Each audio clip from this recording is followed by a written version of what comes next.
The double-sided mirror. Today I'm going to talk about mirroring the narcissist and actually that the mirror is double-sided. And I'll explain what I mean by that. I was watching an episode, well, a clip rather, compilation of scenes from the the show Mad Men. If you've ever seen Mad Men, it's a really good show. Super interesting. I highly recommend watching it. It's one of my favorite shows I've ever seen. But one of the things the main character said that kind of struck me yesterday, Don Draper, he said, people show us who they are, and we ignore it because we want them to be who we want them to be.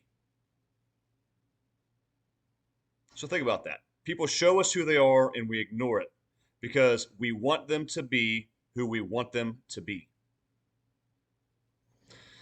This is by no means a victim shaming exercise or video. You guys know I don't do that. And matter of fact, I've done videos about this, and let me just briefly say, there are a lot of folks out there, and I detest this practice. I detest hearing it. You got to look at you. What were you doing wrong? Why were you attracting this kind of person? What was so broken with you that you attracted this? Why did you put up with this? If there wasn't something wrong with you at the time, then you never would have met the narcissist. This never would have happened. And they point it back at you, or they say worse things like, well, you are who you attract, or you attract who you are, rather. You attract who you are. That is so fundamentally false, it's not even funny. False, erroneous on all counts. Are you a narcissist? Probably not. If you're watching this channel, some people who watch this channel are. But I'm not one. I know most of you aren't. But you found yourself in entanglements with narcissists nonetheless, didn't you? Or other toxic types of people. Is it because you were that? No. Did you invite it on yourself? No. The bottom line is we did not know what we were dealing with. If we, guys, think of it this way. Two things. One, wherever state you were in when you met the narcissist, and I'll get to the main point. Whatever state you were in with the narcissist, if you had met a healthy, good individual, and there's not many, but if you had met one of those, whatever state you were in at the time, would it have been successful? Yes, it would have. I'm not saying you would have gotten married. I'm not saying it would have lasted forever necessarily, but it might have. If you'd met a great person or even somebody that's just good, healthy, you would have been fine. But you met a narcissist, so it wasn't you. We didn't know what we were dealing with. Also, if that person had told you up front, even a fraction of the things that they have done in their lives and done to other people, done with other people, how many partners they'd really had, how many people they'd really sabotaged, the cruel things they'd done, if they had told us even a fraction of those things, we would have run for the hills. They didn't tell us all that stuff. So in other words, this isn't a victim shaming video. You don't attract who you are. Sometimes you do. It can happen. But people of the light attract all kinds. It's not a victim shaming video. So here's the point. We often talk about the narcissist mirroring. And I want to drive home how powerful this actually is. The mirroring is far more powerful. I should probably have spent more time on this, but it just didn't occur to me till yesterday. The narcissist mirroring is so powerful. And by that we mean they size you up, they get a feel for who you are, they often ask you to overshare. And even if you didn't, they pick out things about you. They're excellent at reading people because that's their whole game. Their whole game is reading people. And so they did this to you, and then they mirrored back at you what you thought you wanted. They mirrored back at you basically yourself. It's basically what they did. That's what's called mirroring. They showed you exactly who you are because basically that's what you want. That alone is very potent. It's very powerful. When a person literally just fakes being a certain thing, then they're just not that. They're thoroughly not that at all. That's powerful. People wonder, how do you get roped into this? Because they didn't tell us who they were. They pretended to be somebody else, and they pretended very well in a lot of cases. That mirroring is incredibly powerful. It's so strong. But here's the thing. We have, I don't want to say accountability. It is accountability. It's not culpability. It's not to blame us per se, but it is something that we fix, that we learned from the narcissist. And that quote from Don Draper drives this point home. He said, again, people show us who they are and we ignore it because we want them to be who we want them to be. Do you realize how true that is? This is the reason why the narcissist mirroring works. And the mirror is double sided, it works both ways. You have the narcissist mirroring you, but you also have us on the other end wanting to see in them someone that they are not. We wanted to see in them someone they are not. So when you put those two things together, them mirroring and then us wanting to see a particular person, that's a very potent combination. You put those two things together, that explains how we got entrapped. That explains how that spell starts to take hold. And that's not the only thing involved. The spell is caused by the mirroring, but then the love bombing, and then the wishy-washy back and forth. The wishy-washy pattern is really where that trauma bond, that spell develops. But the mirroring is an essential part out the get-go, from the start. But do you see what happens? And let me say this very clearly. I accept that I did this. And again, I don't it's not evil.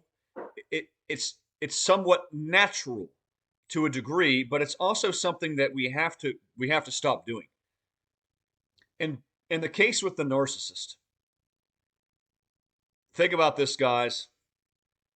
They didn't tell you everything, or even close, because you would have, like I said, you would have walked away.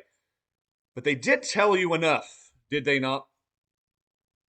They did tell you enough, probably early on, that you probably should have walked yourself away. There's lots of reasons why we didn't do it. We don't like to pick out the faults in people. They do. We don't like to just cast people away because we see a red flag. We see just something we don't like. We don't want to. We offer grace too much, probably too much in the past. But we're not those kind of people. We're not cold and highly judgmental. We want to see the best in people. We wanted to see the best in the narcissist. And unfortunately, one of the lessons we learned is that you just can't operate that way. You just can't operate that way. Not especially when you're talking about choosing a romantic partner. You can't operate that way. But I did this, and I know many of you did. When I met the narcissist, there were things that she did and things that she said early, first several weeks, first couple months especially, that really were red flags that I did ignore. These were examples where she was telling me who she was and I ignored it.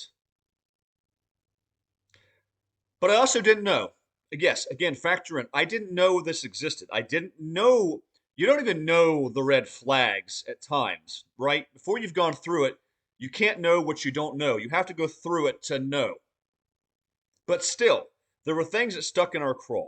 There were things that burned in the back of our mind that didn't feel right, didn't seem right. We knew something was off with it. We knew even then. Quick example. The narcissist went to a bridal shower early on, and very early on in the dating stage. And I asked her over text, how's it going? You know, having the time of your life, that sort of thing. And she said, yeah, it's actually not too bad. And I met a really nice guy. Now that really rubbed me the wrong way. As you can imagine, it rightfully so. And I basically insinuated that I wasn't going to see her the next day and she should go have fun with this guy. You might think that's too harsh, but it was very weird. It came out of absolutely nowhere. It was weird. And then when I said that, she's laughs and LOL and well, I was talking about, this person's fiance, but so we're not going to see each other? So it's jokey. She plays it off. But what it was clear triangulation. It was to see if it would have an effect on me. It was to see if she could bother me. And it bothered me. That sort of thing wouldn't bother me today because I've been through all this. But if someone did that, I would literally, on the spot, that'd be it. I don't care what anybody thinks, that'd be it. Because that's clear triangulation. Point is, I ignored it. I ignored some of her talk about past relationships, past situations. Sometimes they'll just tell you. My relationships are usually really short lived, they almost never work. Guys, that's a bad sign if someone tells you that. But at the time, you don't know what narcissism is, you're thinking to yourself, well, maybe she just has met bad people. I'm not. It can work. She hasn't met someone like me. It can work. But again, she just told you nothing ever works. I guarantee you the narcissist said similar things to you. I guarantee it. Also, another individual, just for quick examples that I dealt with, more or less just admitted that she hates men. More or less. That they like to control men. Guys, that's a bad indication. That should have been all I needed to know. It would be today. It would be now. We're not talking about now, but it would be. It'd be enough. The point is that person they showed us. And I want to reiterate this. I'm not saying it's our fault. I'm not saying that the narcissist showed you truly who they are, or even very much of who they were. Because if they had, we would have bolted for the door way before that, really, really early on, right?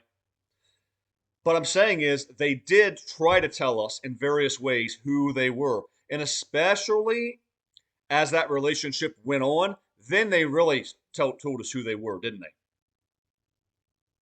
And what I'm saying is we, at times in the past, and I hope no longer, and I'm drawing this to your attention for this reason, we saw in them what we wanted them to be.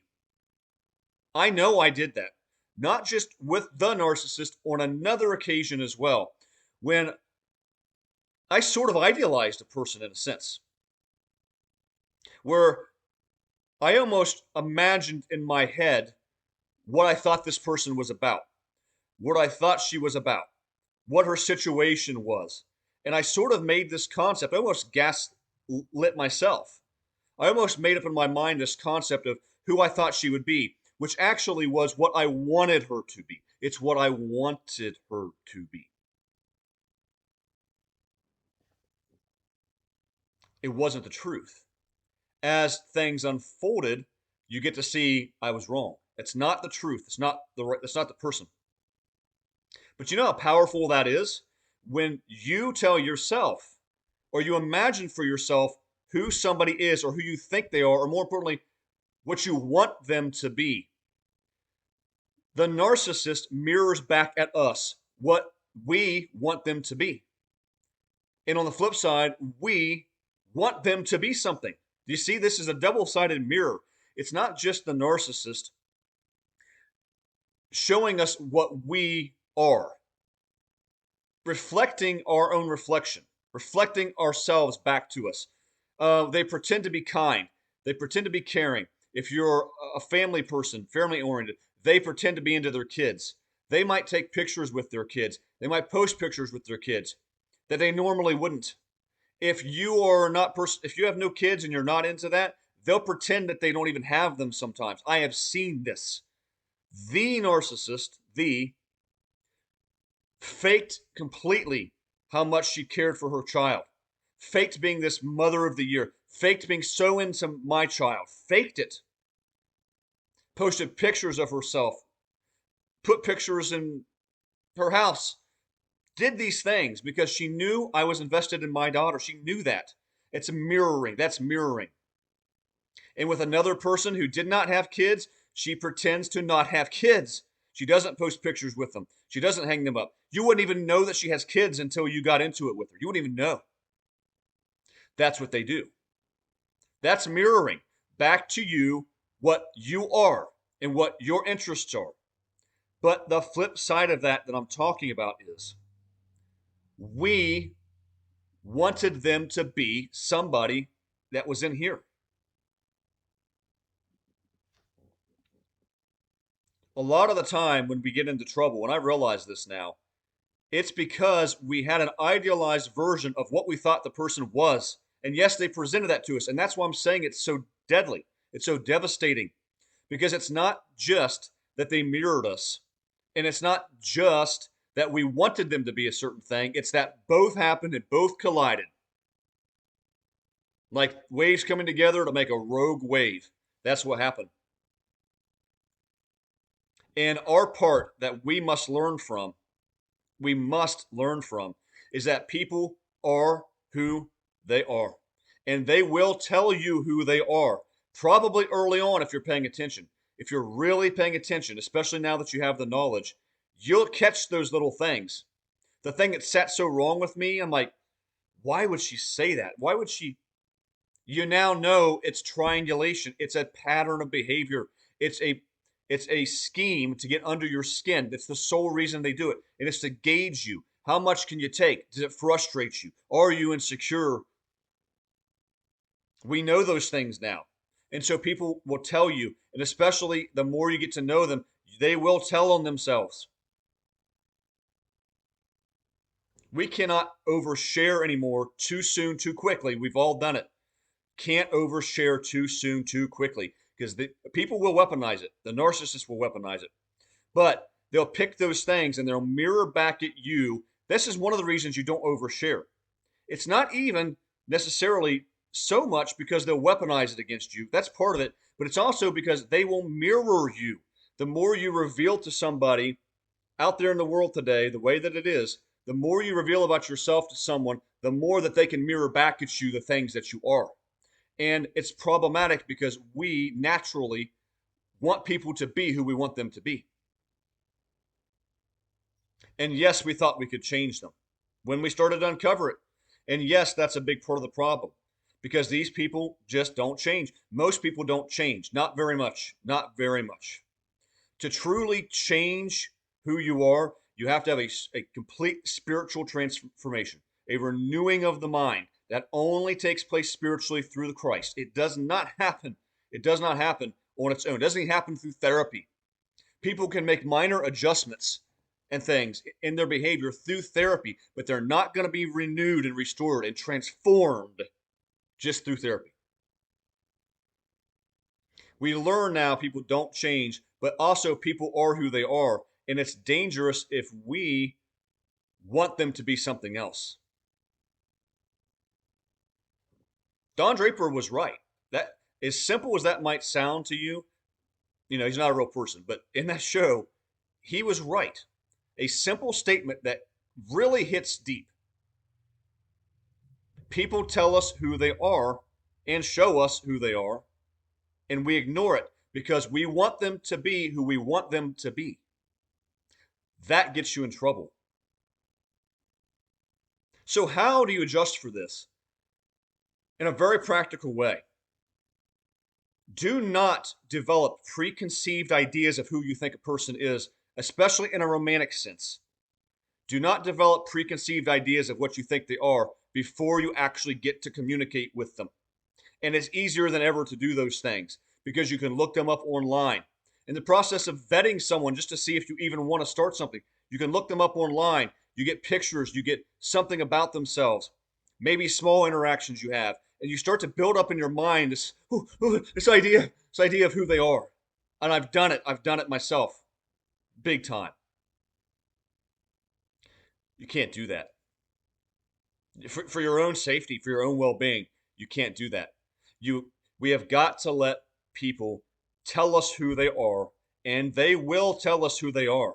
And we cannot have opinion. We have to be neutral, basically. Ambivalence.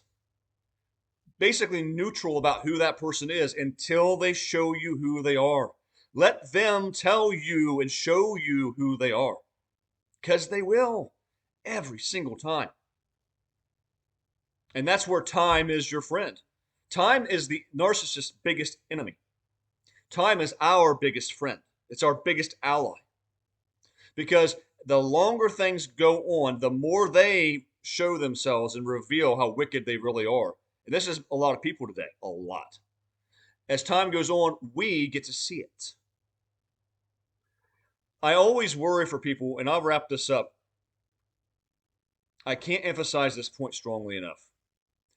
I worry for people who I see a relationship and I see it moving really, really quickly.